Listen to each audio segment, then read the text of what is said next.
Piggybacking off of that, you had mentioned that for you, when you were going through your career journey, in a sense, you leaned into informational interviews. Hmm. How would somebody go about requesting an informational interview with somebody at an organization that they don't know and don't have a connect via LinkedIn or otherwise? Yep, for sure. Okay, so there's a few things I would suggest. So, okay, one would be if, for example, you noticed at a particular conference, X company was a sponsor or X company had a poster or a presentation they were giving, you could reach out to the speaker and say, like, I noticed that you spoke at this meeting or that you had a poster at this meeting. I wasn't actually there, but I'm really interested in this type of work. And, would you have time to talk with me more? People might be thrilled that you actually noticed that they did something, right? So that's one.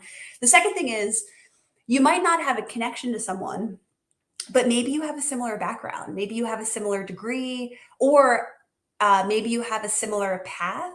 So if you reach out to someone, you could say, fellow environmental science undergrad, looking for a career in X, or try to find some commonality. I know it sounds really simple to say because people are overwhelmed with like so many folks reaching out, and in some cases, but find some sort of commonality. Leverage your alumni institution. So, many of you may have undergraduate institutions you went to. Maybe you have master's institutions. Maybe you have, PhD institutions. Leverage that, especially for any of you that went to larger schools. That can be really impactful.